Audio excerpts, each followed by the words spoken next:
dia Abdurrahman, tapi karena selalu membawa anak kucing, maka Nabi memanggilnya ya Abahir, wahai engkau orang yang selalu membawa kucing, karena dia orang yang punya berhati lembut, penyayang kepada binatang. Ya Abahir, wahai engkau orang yang sayang kepada kucing. Maka populerlah nama dia dengan nama Abu Hurairah. Bismillahirrahmanirrahim. Assalamualaikum warahmatullahi wabarakatuh. Alhamdulillah wassalatu wassalamu ala Rasulillah Sayyidina wa Maulana Muhammad ibni Abdillah wa ala alihi wa sahbihi wa man da'a bi da'watihi wa istanna bi sunnatihi ila yaumil liqa'i rabbih.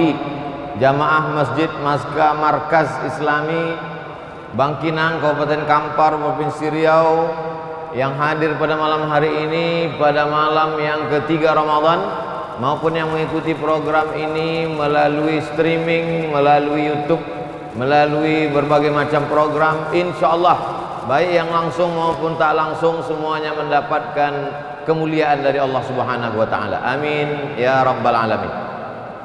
Man qama Ramadan, siapa yang menghidupkan malam Ramadan imanan wahtisaban, hanya karena iman kepada Allah dan hanya karena mengharapkan balasan dari Allah bukan yang lain, ghufira lahu ma taqaddama min dzambih, maka diampunkan dosa-dosanya yang lalu.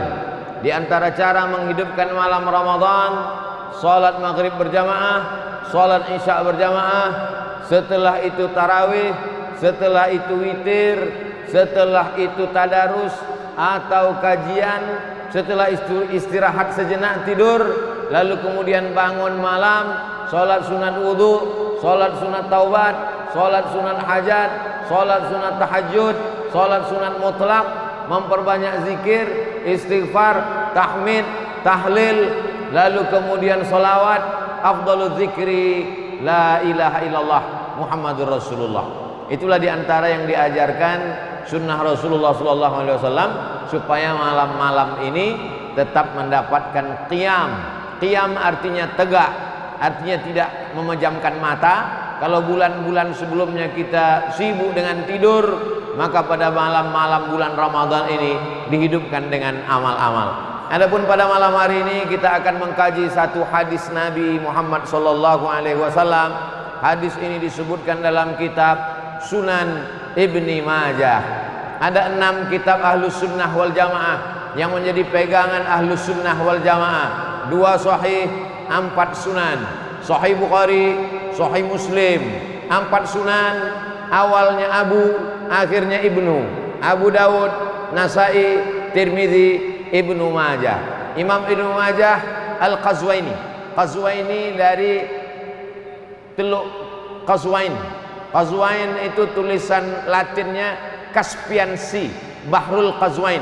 Bahrul Qazwain itu sekarang terletak di antara Azerbaijan dengan Rusia. Begitulah Islam. Kalau kau berilmu walaupun bukan orang Arab, maka engkau akan tetap dikenang sepanjang zaman.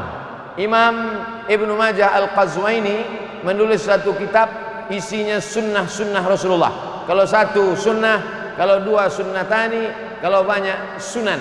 Sunan karena di dalamnya ada hadis-hadis Nabi, sunnah-sunnah Rasulullah sallallahu alaihi wasallam.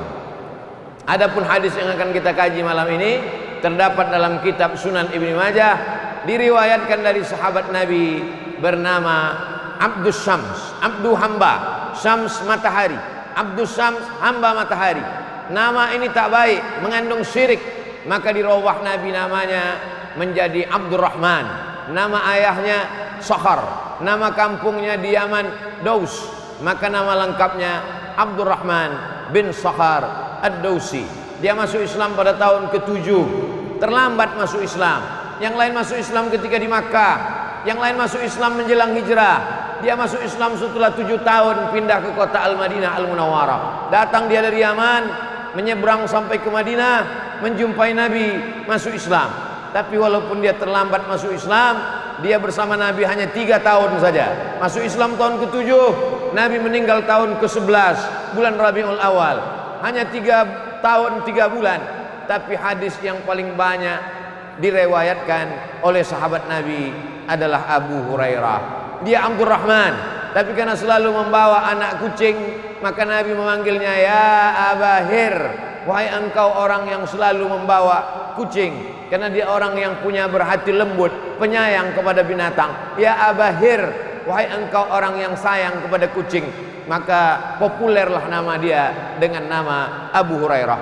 Nabi SAW sebelum menyampaikan hadis di atas pasir, man bassata ridaahu, siapa yang mau membentangkan sorbannya, kata Nabi, ke atas pasir ini, hatta ulqiya maqalati hadza, sampai ku sampaikan hadisku ini, fala yansa ma sami'a minni abada. Siapa yang mau membentangkan sorbannya, ku sampaikan hadis-hadisku ini, maka dia tidak akan lupa apa yang dia dengar sampai dia mati. Mendengar hadis itu langsung Abu Hurairah membentangkan sorbannya, lalu Nabi menyampaikan hadis-hadis. Setelah itu dia menggulungnya, maka sejak itu dia tak lupa hadis-hadis yang disampaikan Nabi Muhammad SAW. Itu salah satu mukjizat Nabi, bahwa hadisnya terjaga, terpelihara sampai hari ini, sampai hari kiamat, karena sahabat itu diberikan kekuatan akal, kecerdasan di antara sahabat-sahabat. Walaupun Abu Hurairah sahabat yang paling banyak meriwayatkan hadis, tapi dia mengaku ada orang yang lebih banyak lagi hafalannya daripada aku. Siapa dia? Abdullah bin Amr bin As radhiyallahu anhuma. Ada gubernur Mesir, sahabat Nabi, namanya Amr bin As. Amr bin As punya anak laki-laki namanya Abdullah. Abdullah bin Amr bin As radhiyallahu anhuma. Aku banyak menghafal, kata Abu Hurairah, tapi Abdullah bin Amr bin As lebih banyak lagi hafalannya. Kenapa? Li'annahu la yaktub wa ana la aktub. Li'annahu yaktub, karena dia menulis sedangkan aku tidak menulis. Suatu ketika orang-orang Arab berkata, kenapalah engkau tulis hadis itu wahai Abdullah bin Amr bin As? Kenapa kau tulis hadis-hadis Nabi itu? Datanglah Abdullah bin Amr bin As menjumpai Nabi Muhammad SAW. Ya Rasulullah, mereka berkata, kenapa kau tulis? Apakah yang ada yang perlu kutulis, ada yang tak perlu kutulis? Apa kata Nabi SAW? Uktub, tulis. Wallahi, demi Allah, ma yakhruju minhu illa haq. Semua yang keluar dari mulutku ini hak. Tulislah. Itu menunjukkan bahwa ada sahabat Nabi itu yang mengingat dengan akalnya, Abu Hurairah. Tapi ada sahabat Nabi itu yang mengingat dengan akal dan tulisannya. Itulah dia Abdullah bin Amr bin As dan sahabat-sahabat yang lain. Zaman sekarang umat Islam menjaga hadis tidak dengan akalnya, tidak pula dengan mulutnya, cukup dengan handphonenya. Sehingga ketika handphone itu hilang, hadis itu pun hilang juga. Jamaah yang dimuliakan Allah Subhanahu wa taala. Hadisnya dalam Sunan Ibnu Majah, diriwayatkan oleh sahabat Nabi Abdurrahman bin Sakhar Ad-Dausi Abu Hurairah radhiyallahu anhu. Status hadisnya hadisun hasan. Hadis yang paling tinggi sahih, di bawah sahih hasan, di bawah hasan dhaif. Sahih dengan hasan tak ada ikhtilaf antar ulama, boleh dijadikan dalil hukum.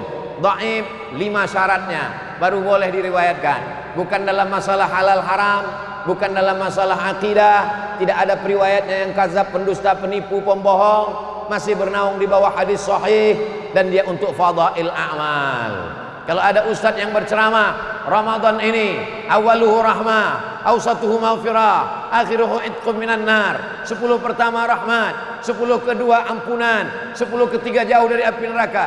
Hadisnya dhaif, tapi masih cukup 5 syarat. Dia bukan dalam masalah halal haram, dia bukan dalam masalah akidah, masih bernaung di bawah hadis sahih, tidak ada periwayatnya yang kadzab, pendusta, penipu, pembohong, dan dia untuk fadail a'mal. Maka silakan, Allahumma barik lana fima razaqtana wa qina azaban nar. Hadis dhaif, tapi masih boleh diamalkan karena masih cukup 5 syarat. Tidak dalam masalah halal haram, bukan dalam masalah akidah, tidak ada periwayatnya yang kadzab, pendusta, penipu, pembohong, dan dia masih bernaung di bawah hadis sahih untuk fadail a'mal. Allahumma laka sumtu wa bika amantu ala rizqika aftartu bi rahmatika ya arhamar rahimin.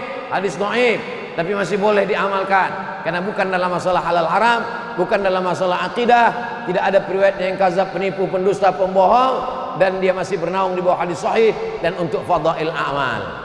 Kenapa Ustaz ulang-ulang sampai 3 kali? Biar ingat. Diulang aja tak ingat, apalagi tak diulang.